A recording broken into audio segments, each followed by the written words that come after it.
expect things to get better for you, because they are. See, life is cyclic. You're not, whatever experience you're having right now, it has not come to stay. It has come to pass.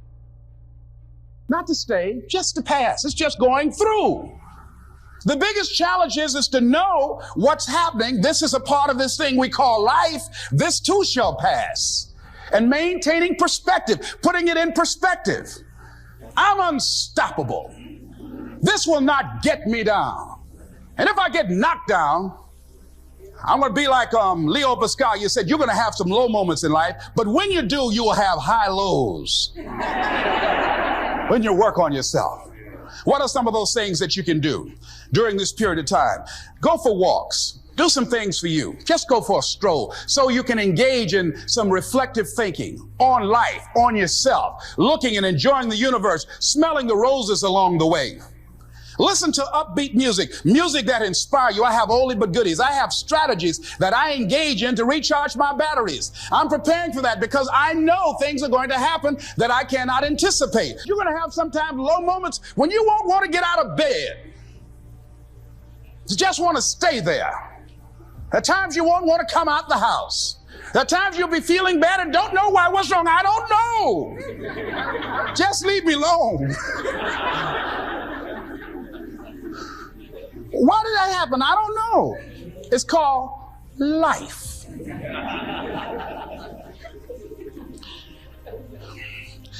The other thing is take full responsibility for your life. Accept where you are and the responsibility that you're going to take yourself where you want to go. Someone said we have two primary choices in life. We can either accept conditions as they exist, or we can take the responsibility to change them. See, a lot of people want to exempt themselves from taking responsibility. All they want to do is talk about the problem. Every time you see them, they'll tell you their story over and over and over and over again. No. You want to take responsibility for your life. I got me here, I can get me out of this. And I'm getting out. I'm not going to be a volunteer victim. George Bernard Shaw said there are two kinds of people in life. You know, he said those that make things happen, those that watch things happen, and those that don't know what happened. And he said the people that get along in this life look around for the circumstances that they want, and if they can't find them, they make them. They create them. So part of beginning to get unstuck, you've got to decide that the behavior pattern that you have adopted doesn't work for you. You've got to change your strategies, and changing your strategy means reinventing your life. Recreating you, and you have the power to do that. You can decide that you're going to change, that you're not going to be a wimp. You can decide that you're going to stand up to life. You can decide that I'm going to live each day as if it were my last. You have the power to make that decision. You can decide I'm going to work on myself and develop myself. I'm going to empower me. And all of these things that are happening to me right now, they're just temporary inconveniences. They're not stronger than I am. I'm in charge here. Next thing is separate what you do from who you are. That's what the guilt trap is about. See, a lot of folk won't let you forget what you used to do or what you have done, what mistakes you've made. All of us have made some mistakes in life. All of us have done some things that if we had them to do over again, we wouldn't do it again. There are a lot of things that if I had it to do over again, if I knew then what I know now, I would have done it differently. Well, it didn't happen that way. And that's what you call life. I didn't do it like that. Oh, you don't want me to live that down? How you want to keep on putting that in my face about what I did? Guess what? I'm not interested. That's what I did then. Won't do it today, so you are picking on an innocent man. Hello.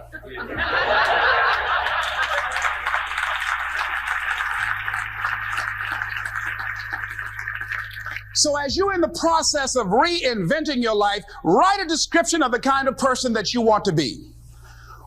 What are the things that you must overcome? What qualities about your personality you know that you're going to have to change because those particular characteristics are liabilities to you? What are your assets? What are your strong points? Look at and evaluating yourself to make that determination. Other thing is that in order to get out of a rut, we need some coaching. Find some trusted critics. People that you know care about you and love you. So there's some things that keeps us from growing and getting out of ruts. Number one, we identify with feedback. We take it personal when someone wants to give us some feedback on where we are falling short and tell us about our blind spots. We want to have everything being positive about us. We're not perfect.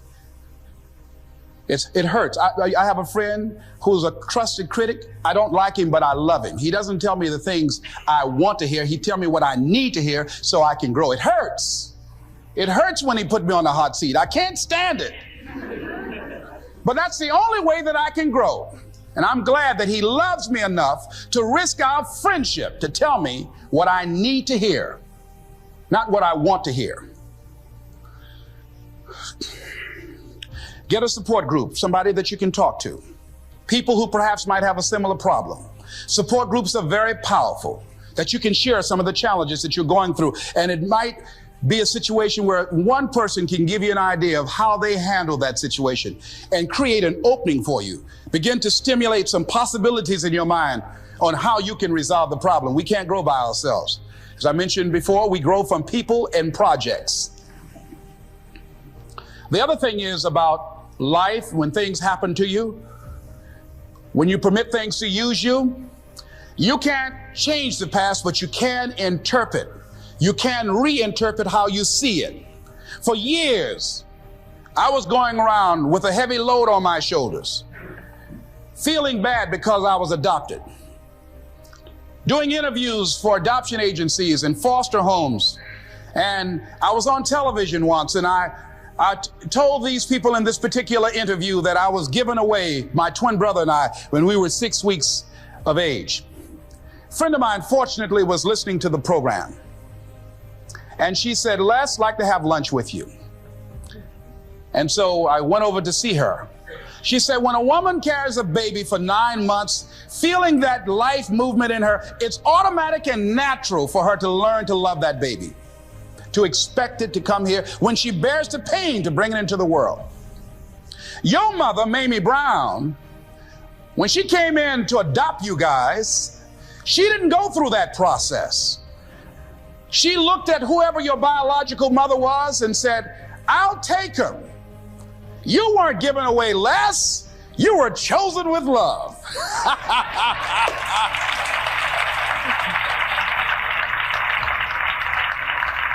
Same circumstances, same event, but reinterpreted.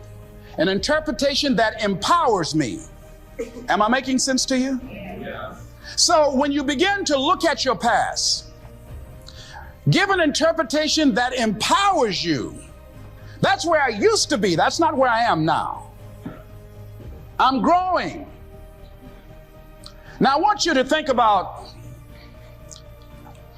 in your mind right now, think about some particular event or act in your life that you feel very bad about, that you really regret that took place. If you had to do over again, you would do it differently. With that there, I want you to see yourself in your mind's eye and say to yourself, I love myself unconditionally, and I forgive myself. If I knew better, I would have done better. Think about somebody that you've hurt, somebody that you've disappointed, either deliberately or inadvertently, or someone that has hurt you, deliberately or inadvertently. Think about them, somebody that you really, when you think about them, the room turns red. Look at them in your mind's eye and say, I forgive you. I forgive you unconditionally.